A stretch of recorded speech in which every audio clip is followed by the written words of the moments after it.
Bueno, buenos días a todos, ¿cómo están? Bienvenidos a esta primera clase que tenemos de verificación y validación de software o testing de software si la están haciendo como optativa.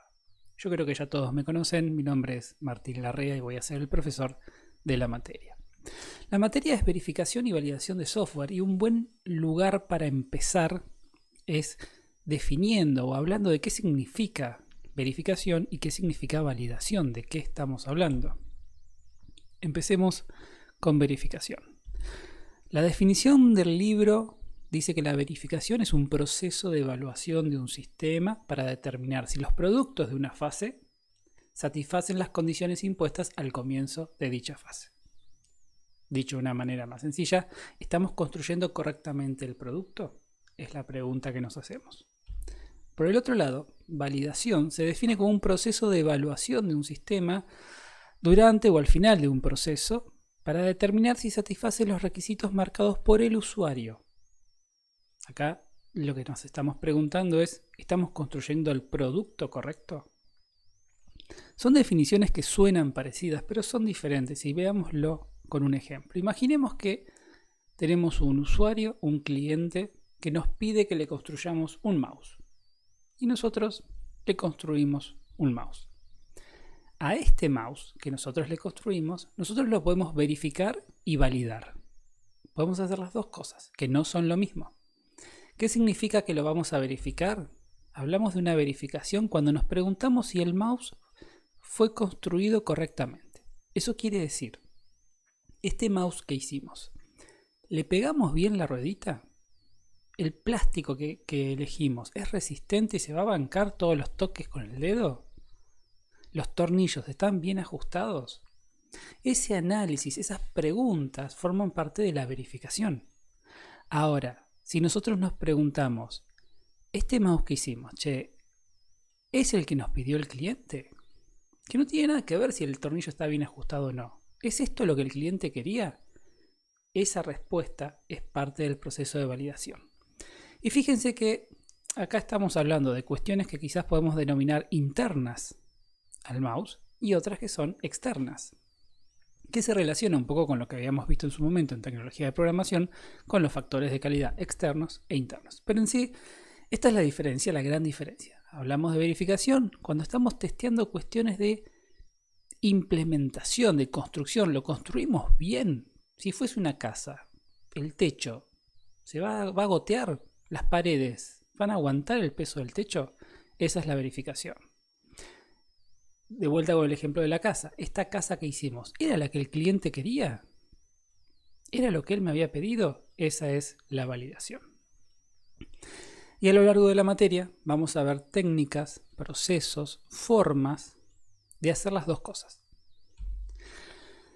Obviamente todo esto va de la mano de cuestiones relacionadas, por ejemplo, a lo que es la urgencia que tenemos en el desarrollo y el poco tiempo que le podemos dedicar a la verificación y a la validación, ¿sí? Entonces lo que terminamos haciendo es decir, bueno, pruebo con un par de casos y si funciona bien, asumo que funciona bien para todo.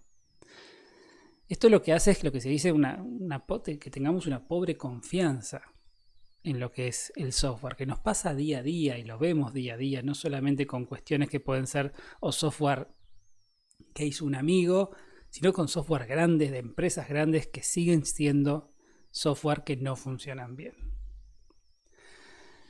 Algo muy importante es que cuando hablamos de verificación y validación son procesos que no pueden hacerse solamente en base a cuestiones de intuición, experiencia o suerte. Tenemos que tener un proceso, tenemos que poder seguir principios y técnicas rigurosas y adecuadas de acuerdo a lo que estamos haciendo. Y ahí es cuando aparece la ingeniería de software acompañando lo que es la verificación y la validación. Es más, el mismo proceso de verificación y validación debería ser verificado y validado. Lo vamos a ver más adelante, pero la misma acción de verificar un código puede ser errónea o puede estar introduciendo un error.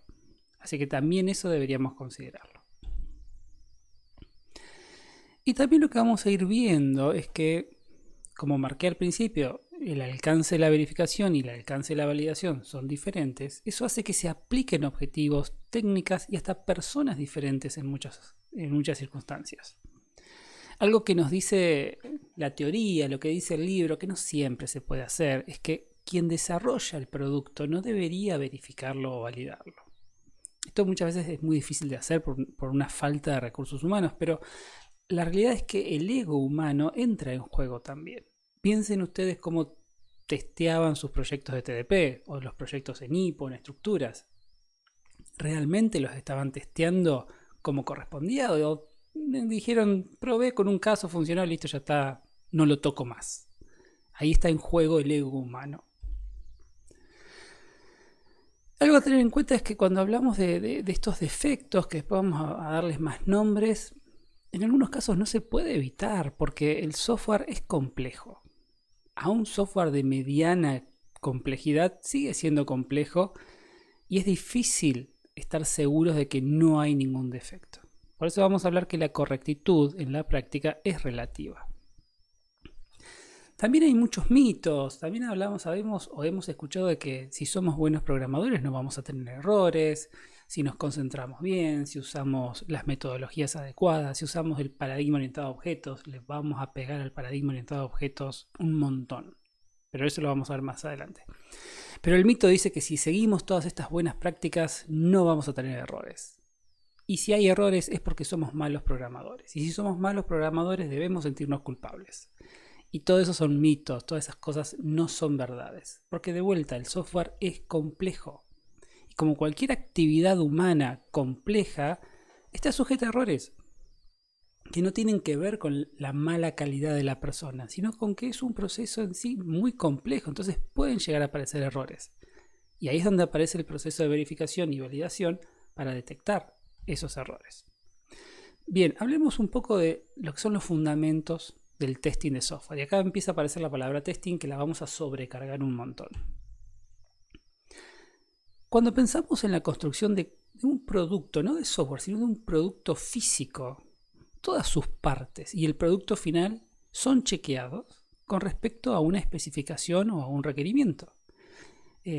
Una virome, hay una especificación que dice que una virome BIC azul tiene que poder escribir durante, no sé, 10 kilómetros. Y en alguna fábrica de BIC hay una virome sobre un rollo de papel que mide 10 kilómetros y que la están probando a ver si funciona realmente bien. Ese es un proceso de testeo.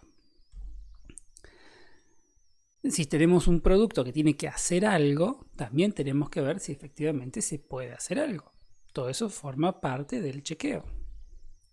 Y si hay problemas, se hacen correcciones. Muchas veces hay muchos videos que a mí me gustan mucho ver esto de cómo se hacen tal cosa, cómo se hacen las papas Lay's, cómo se hacen las viromes Vicks. Y siempre pueden ver esos videos que es una cadena de producción que en un punto hay 5 millones de viromes Vicks en un tacho, va una persona, saca una virome y la prueba. ¿Qué es lo que está haciendo? Está tomando una muestra y está evaluando si esa virome funciona bien. Si esa virome funciona bien, asume que todas las otras funcionan bien. Si esa virome funciona mal, asume que todas las otras tienen algún problema y hay que hacer alguna corrección. Eso pasa con los productos físicos. El software también pasa por un proceso de construcción, pero a diferencia de un producto físico, el software no es físico. Yo no puedo mirar el software. A lo sumo lo que puedo hacer es mirar el código o mirar la documentación. El software lo único que puedo hacer es ejecutarlo. Entonces eso también nos pone muchas limitaciones o nos obliga a ser creativos en cuanto a cómo nosotros vamos a testear todo este proceso.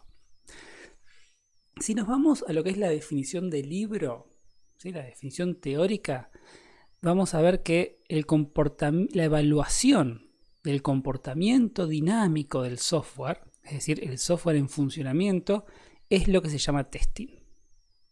Esta aclaración está buena porque vamos a ver que podemos evaluar el software sin ejecutarlo. Hay muchas formas de evaluar software. Pero bueno, a lo que es terminología, testing es la evaluación del comportamiento dinámico del software. La realidad es que vamos a llamar a todo testing. Es una sobrecarga que aceptamos desde un principio. Está bien, no es la definición correcta, pero así nos entendemos todos. Es todo testing. Entonces, durante el testing, el comportamiento del software se compara con el comportamiento esperado. Y esta es una de las bases fundamentales de la verificación y la validación del software. La comparación. Porque testear es comparar. Yo solamente puedo saber cuando algo anda mal si yo sé cuando algo anda bien. Cada vez que ustedes testearon un código propio, si ustedes implementaron una calculadora y dijeron, bueno, vamos a testearla, ¿y qué hago? Y sumar 2 más 2. ¿Qué es lo que está pasando en ese momento? Ustedes están haciendo una acción sobre la cual ustedes esperan un resultado. Ustedes saben que 2 más 2 da 4. Entonces, si yo ingreso eso en el programa, yo espero que dé 4. Y lo que hago es comparar lo que observo que me da el programa con lo que yo espero. Esa comparación es el acto de testing. Si la comparación me da igual, si lo observado es igual a lo esperado, no encontré ningún error. Si la comparación me da que no es igual, si lo observado no es lo esperado, entonces estoy ante un problema. De eso se trata todo. Toda la materia es eso. El proceso del testing y la documentación asociada al testing muchas veces no solamente se va a hacer para asegurar la calidad del software, sino también pueden ser necesarias por contratos o como parte de estándares o normas de calidad que debemos seguir. Esto pasa muchas veces con las ISO, por ejemplo. Entonces, el testing viene con mucha terminología de la mano, que la vamos a usar y está bueno que definamos un vocabulario común a lo largo de toda la materia. Una situación se puede clasificar como incorrecta solamente cuando sabemos qué es lo correcto. De vuelta, entra en juego la especificación, los requerimientos. Es muy poco lo que podemos testear de un software si no sabemos cuáles son los requerimientos del software. Yo les puedo mostrar una página que tiene un botón, que cuando aprietan un botón aparece el nombre de un animal a la derecha. Y yo les digo, ¿eso funciona bien o funciona mal? No lo saben. Si yo no les digo cuál es el requerimiento, cuál es la especificación de esa página, ustedes no saben si eso funciona bien o funciona mal. Entonces, sin saber la especificación, sin conocer los requerimientos, es muy poquito, es muy limitado lo que podemos hacer en términos de testing. Entonces, los requerimientos son fundamentales para el proceso del testing, ¿sí? Sin requerimientos, como decía antes, es muy limitado lo que podemos hacer. Es más, ciertas técnicas de testing, ciertas metodologías de testing van a depender o se van a habilitar a partir de cómo están definidos los requerimientos. Y ahí es donde aparece también el tema del testing formal. No es lo mismo el requerimiento como una oración en inglés que el requerimiento como una expresión booleana. Mientras más formal sea la especificación de requerimientos, yo puedo aplicar metodologías más formales de testing. Y vamos a ver también qué ventajas tienen esas metodologías más formales de testing que van de la mano con grandes dolores de cabeza. El fracaso, que vamos a definir el fracaso como el no cumplimiento de un requerimiento, cubre también aspectos que no son funcionales, que también vamos a ver en la materia cómo evaluar esos aspectos no funcionales, ¿sí? Cuando hablamos de que un software es muy difícil de usar, es muy lento, no se entiende, son cosas que no son funcionales, pero también consideramos como un fracaso y también tenemos que testearlas. En el software, una falla lleva al fracaso. Entonces recuerden, el fracaso es no cumplir un requerimiento. Yo esperaba que esto me dé 4 y me dio 5. ¿Por qué pasa eso? Porque internamente en el software hay una falla, que también lo llamamos un bug, ¿sí? Puede ser que haya hecho mal una división, puede ser que haya puesto más 1 cuando tenía que poner menos 1, no sé, cuestión de encontrar dónde está ese bug. Pero el fracaso es como se visibiliza, se exterioriza el bug que yo tengo en el software. Y esto es un poco de historia. Esto no está comprobado, es más que nada una leyenda urbana, creo yo. ¿Por qué le decimos bug a los errores? Y esto viene de 1947, la Mark II, que era toda esa biblioteca que se ve de fondo. Esta es una hoja, la historia dice así. Había una mujer trabajando en la computadora, en un momento la computadora empezó a andar mal, el programa daba un error, ahí funcionaban con cintas magnéticas. Esta mujer va hasta una de las cintas y encuentra que se había metido una polilla y por eso no estaba funcionando bien el programa. Polilla es un bicho, bicho en inglés es un bug, y supuestamente esto que están viendo acá es una foto del informe que hizo la mujer en donde detectó el bug. Entonces, como decíamos antes, una falla existe porque fue programada originalmente o a partir de un cambio realizado. Los bugs no aparecen espontáneamente. Alguien lo hizo. Alguien puso un +1 cuando era un -1. Alguien puso una división por un valor y no era por ese valor. De alguna manera apareció. Y la falla aparece cuando se ejecuta el software produciendo el fracaso. Y hay algunas terminologías que se pueden usar estándares sobre lo que es el fracaso. La IEEE describe el fracaso como el evento que ocurre cuando el usuario experimenta problemas con el software. También puede llamarse problemas o incidentes. Es posible que una falla, que un bug, se encuentre oculto por uno más u otros bugs. Esto se llama como enmascaramiento de efectos. Y yo puedo tener un bug que nunca produce un fracaso, porque simplemente nunca pasé por esa línea de código, entonces como nunca ejecuté ese bug, nunca lo visibilicé como un fracaso. Y pueden darse varias combinaciones ahí llamativas que pueden ser grandes dolores de cabeza. Y esto es importante, el testing no es debugging. El testing a mí me permite saber si existen o no bugs, pero buscarlo y corregirlo, eso es debugging y eso no lo vamos a hacer acá en la materia. Eso lo hacen los programadores. Testers es otra cosa. Cada ejecución que nosotros hacemos la vamos a hacer con el objetivo de analizar el resultado, ¿sí? De observar y comparar con lo esperado. Las condiciones en las que se da el test deben ser definidas. Esto es muy importante. Lo peor que puede pasar, imagínense que ustedes hacen un desarrollo, se lo pasan al tester, el tester les dice, che, probé con un número y no me anduvo. ¿Con qué número le dicen? No me acuerdo. Es lo peor que les pueden pasar. Probé en mi celular y no anduvo el programa. ¿Y qué celular tenés? No estoy seguro. Entonces, las condiciones en las cuales se dan la ejecución del test también son importantes, porque algo que es fundamental es poder reproducir ese error. De vuelta, dijimos, el testing no es debugging, pero alguien tiene que hacer el debugging.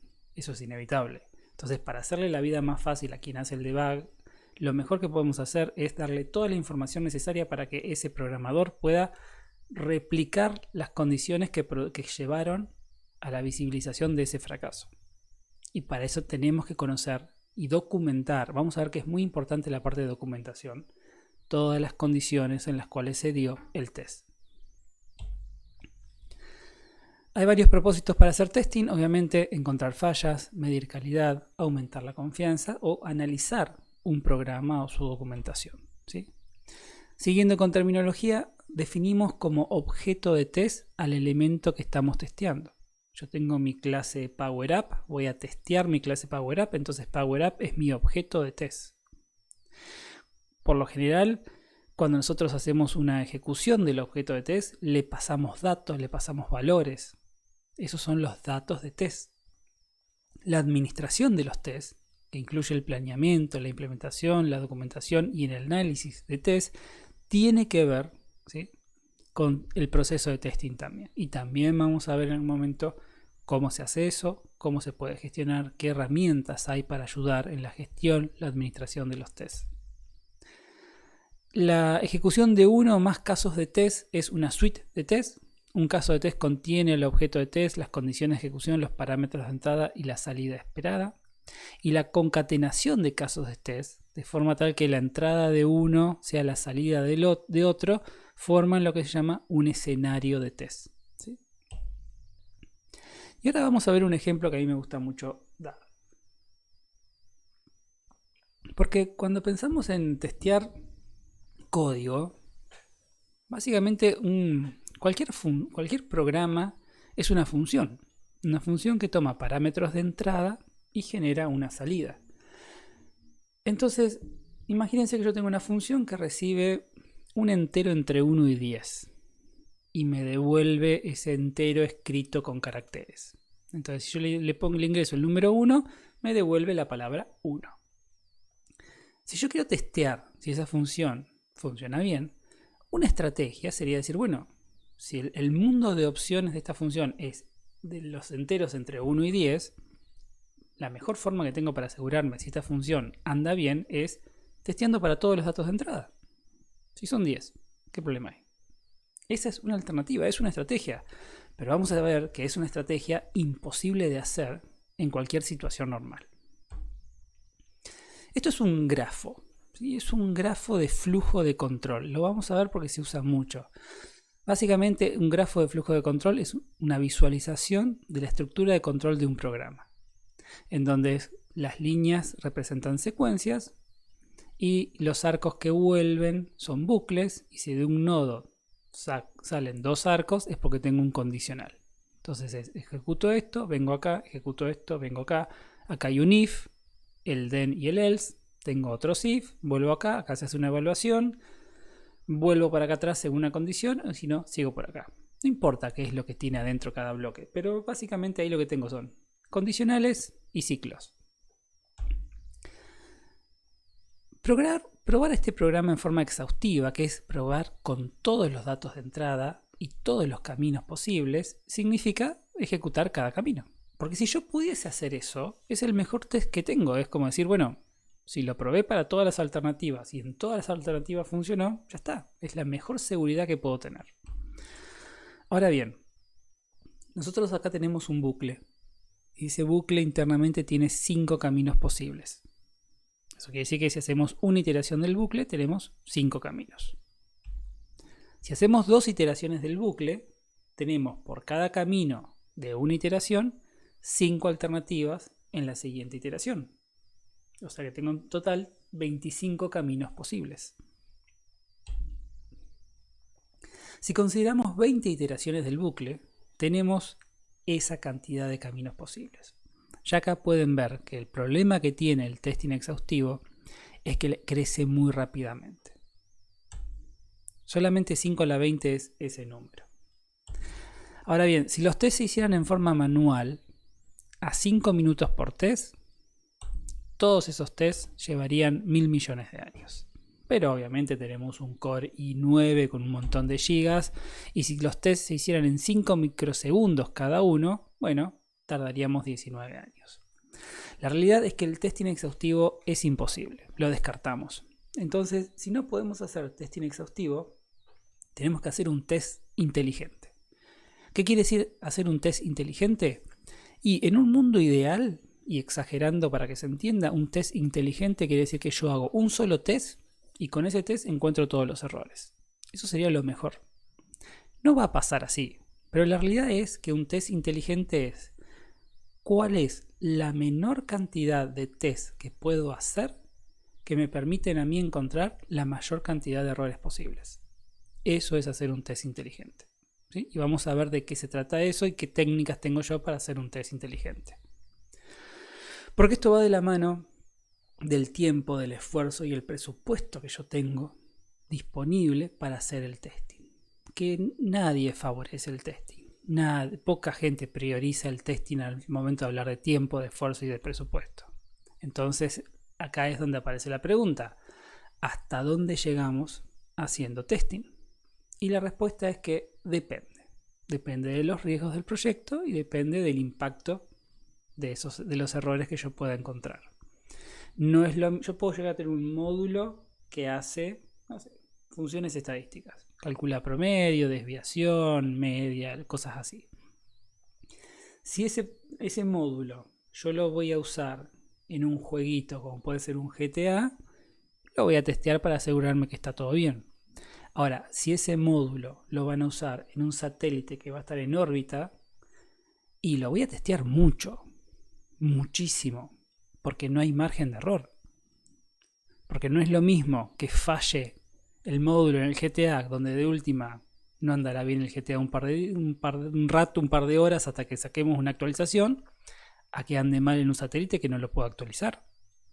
Entonces ahí es donde entra en juego cuál es la probabilidad de que ocurra un error y cuál es el impacto que va a tener ese error. Y ha habido errores muy grandes.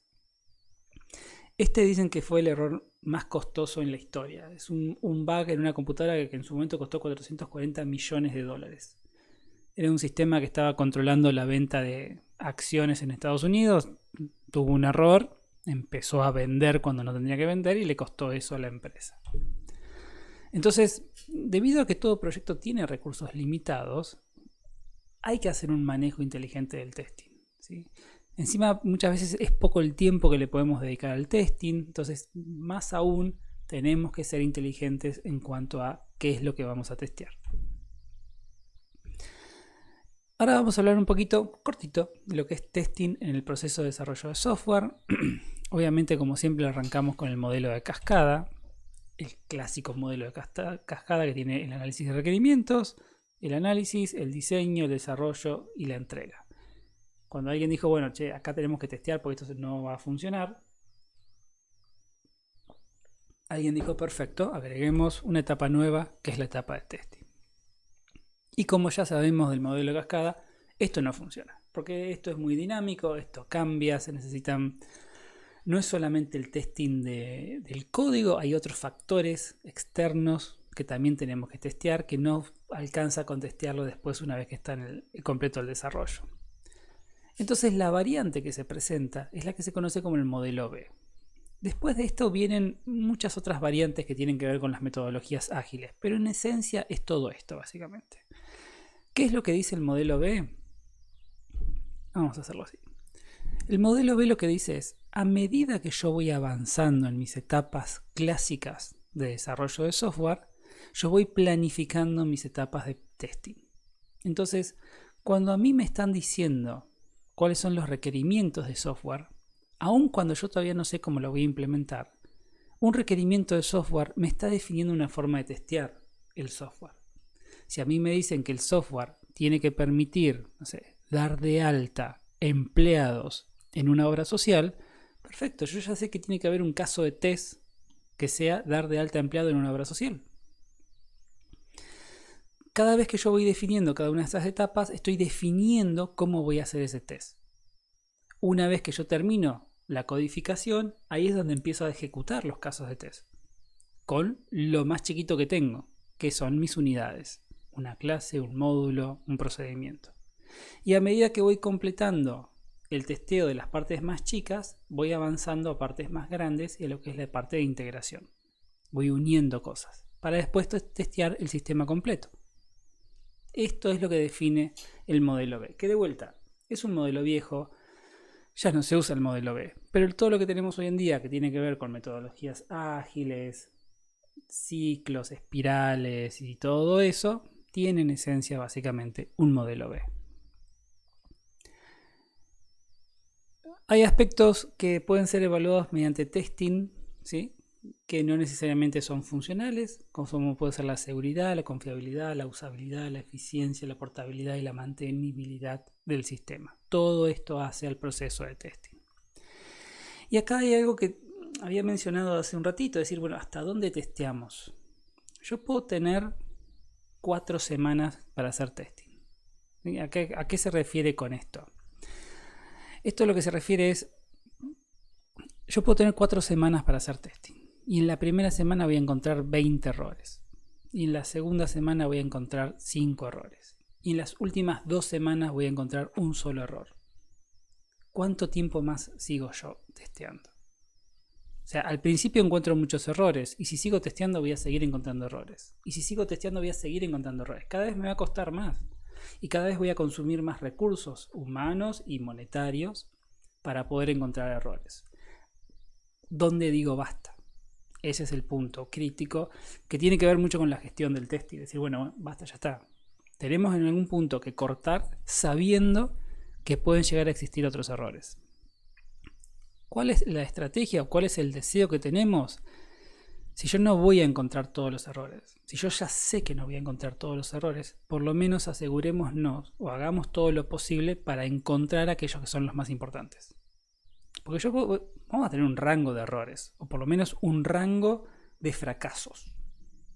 Yo voy a tener un error, por ejemplo, que es, no sé, pongo negrita en el Word y la palabra no se pone en negrita. Y yo tengo otro fracaso que es, yo pongo guardar y en realidad el archivo no se guarda. ¿Cuál es más grave? Y yo creo que el de guardar. Entonces, al momento de priorizar, de organizar mi testing, yo tengo que enfocarme primero en los errores importantes o en los requerimientos más importantes que en los otros.